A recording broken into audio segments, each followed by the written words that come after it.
नमस्कार, बहुत स्वागत है आपका। मैं हूं आपके साथ योगेश पांडे। तो आज संसद सत्र की कार्यवाही का, बजट सत्र की कार्यवाही का आज 7वां दिन रहा और 7वें दिन आज अभी आपने सुना कि किस तरीके से प्रधानमंत्री नरेंद्र मोदी ने राष्ट्रपति के अभिभाषण पर आज धन्यवाद प्रस्ताव पर जवाब देते नजर आए हैं।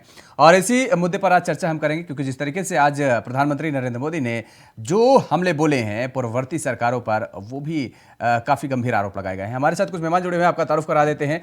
रत्नाकर जी हमारे साथ जुड़े हुए हैं, कांग्रेस के नेता हैं। रत्नाकर जी, आपका बहुत बहुत स्वागत है। और भारतीय जनता पार्टी के नेता भी हमारे साथ जुड़ेंगे। रत्नाकर जी, सबसे पहला सवाल आपसे ही है।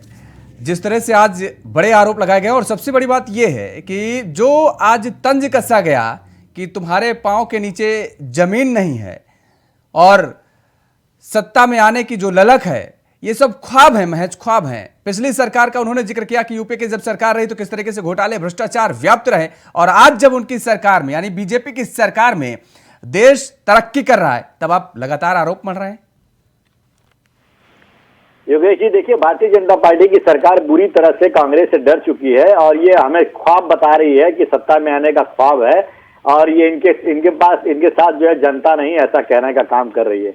लेकिन जिस प्रकार देखा आपने कि राहुल गांधी जी को जो भारत जोड़ो यात्रा थी, उसमें लाखों की संख्या ने जिस तरह से भारत के देश के लोगों का समर्थन मिला, कदम से कदम ताल राहुल जी के साथ से उन्होंने अपना साथ दिया, वो कहीं न कहीं इनके मन में एक डर पैदा कर दिया है। तभी तो इन्होंने कोविड का बहाना लेकर हमारे भारत जोड़ो यात्रा को रोकने के लिए जो स्वास्थ्य मंत्री उन्होंने चिट्ठी लिखा।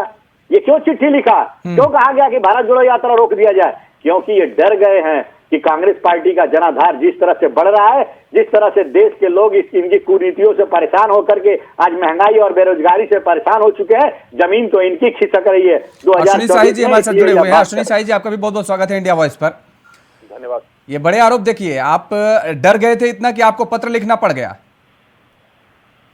देखिए, कांग्रेस जो है जरूर कहेगी कि डर गए थे। ये एक भ्रम होता है, भ्रम, जो हम लोग गांव के रहने वाले हैं। और ये कहा जाता था योगेश जी कि उस रास्ते पर जा रहे हो, वहां देखना एक जो है पीपल का पेड़ होगा, उस पर बड़ा भूत रहता है। कुछ लोग डर जाते थे, लेकिन कुछ लोग सीना चौड़ा करके उधर से जाते थे और पीपल का पेड़ हिला देते थे, उस पर से 10-20 पत्ते सूखे हुए गिर जाते थे। वही स्थिति इन लोगों की है। आज नरेंद्र मोदी जी जो 56 इंच वाली बात करते हैं, वो पेड़ हिलाने की बात करते हैं। हम लोग डरते नहीं है, हम लोग पेड़ हिलाते हैं तो सूखे पत्ते की तरह राहुल गांधी जी के पार्टी के कुछ लोग जो है गिर कर तड़फड़ाने लगते हैं और वो अडानी चालीसा पढ़ने लगते हैं। दूसरी बात, आज माननीय प्रधानमंत्री जी ने जो कहा, वो कांग्रेस की कलई खोलने के लिए बहुत बड़ी चीज है। उन्होंने स्पष्ट रूप से कहा कि कोविड में किस तरीके से हम लोगों ने 150 देशों की सहायता की, उस वैक्सीन का इन लोगों ने मजाक उड़ाया था। कोविड को इन लोगों ने मोविड कहा था, राहुल जी ने ही कहा था, दूसरे किसी की बात मैं नहीं कर रहा हूं। अब ईडी और सीबीआई की बात, उन्होंने ईडी की बात की। ईडी ने वो काम कर दिया जो जनता ने नहीं किया। जनता ने इनको 400 वाली पार्टी को 44 पर ले आकर खड़ा कर दिया था, 52 पर हैं, लेकिन वो काम इनको ले आकर सड़क पर खड़ा कर दिया ईडी ने कि जब व्यवस्थाओं से आप आते हैं।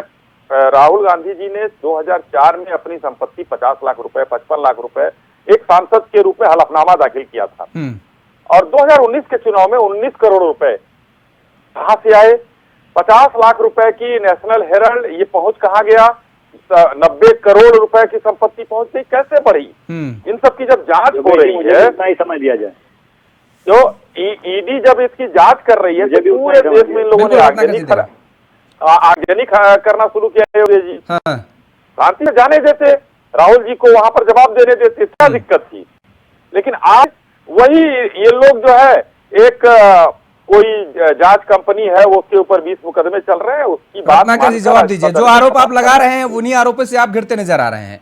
जो आपने ये चक्रव्यूह मढ़ा, वही उसी में आप फंसते नजर आ रहे हैं।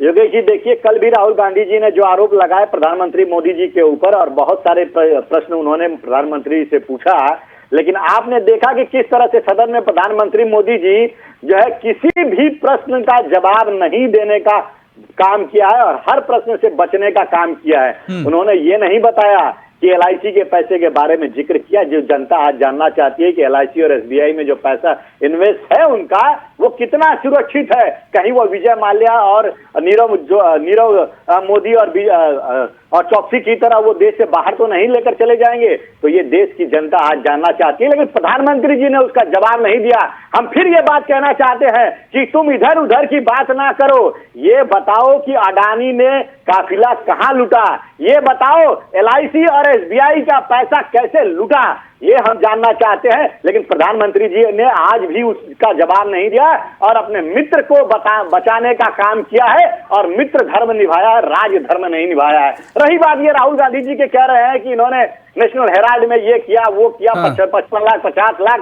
अरे भाई राहुल गांधी जी को आपने जब जब बुलाया तब राहुल गांधी जी गए, एक बार नहीं कई बार बुलाया, जितने प्रश्न पूछे उतने प्रश्नों का जवाब दिया, लेकिन कुछ हुआ, कुछ निकला उसका निष्कर्ष। लेकिन आज जो कॉन्फिडेंस देखने को मिला रत्नाकर जी, आज जो कॉन्फिडेंस देखने को मिला, ये कहा गया कि तुम्हारे पांव के नीचे जमीन नहीं फिर भी तुम्हें यकीन नहीं, और जो भी सत्ता की जो चाहत आप लोग देख रहे हैं, जो स्वप्न देख रहे हैं, जो ख्वाब देख रहे हैं, संजोए बैठे हुए हैं, ये केवल अपने दिल को बहलाने वाले हैं। बस इतना कॉन्फिडेंस बीजेपी के अंदर, कॉन्फिडेंस। ये जो शेरो शायरी जो कह रहे थे प्रधानमंत्री जी, ये क्या है, ये तथ्यों पे बात तो कर नहीं सकते।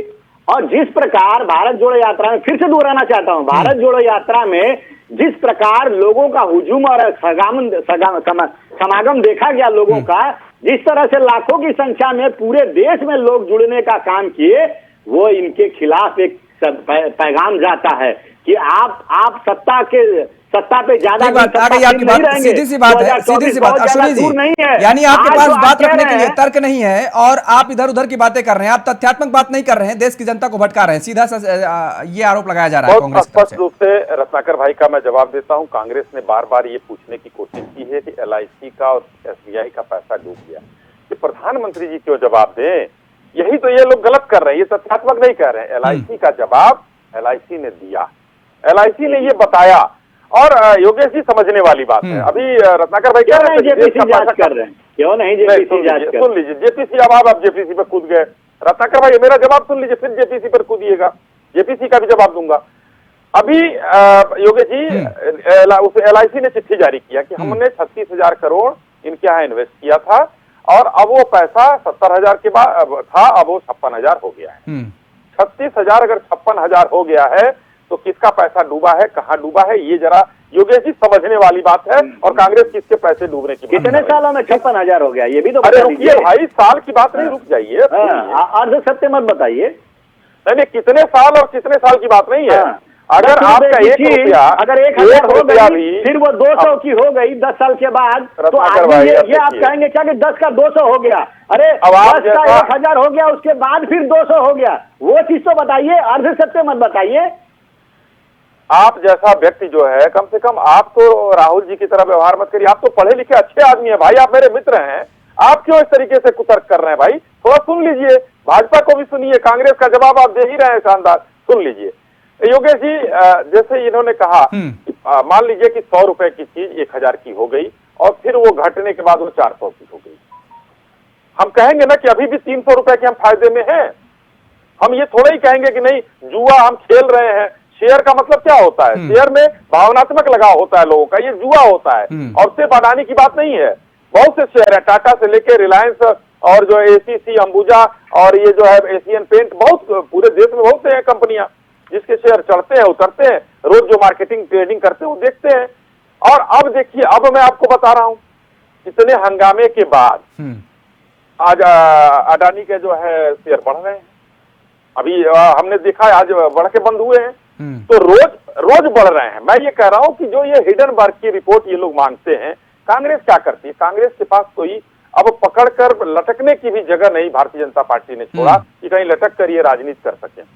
हिडनबर्ग की जो 9 आदमी के से अपनी कंपनी चलाता है, अमेरिका में 20 मुकदमे जांच के उसके खिलाफ है, वो शॉर्ट सेलर है और वो जिस कंपनी के खिलाफ काम करता है उस कंपनी के लगभग 50% शेयर गिरे हैं, ये इतिहास गवाह है। लेकिन फिर वो कंपनियां उठकर खड़ी हुई। रत्नाकर जी, कम शब्दों में जवाब दीजिए।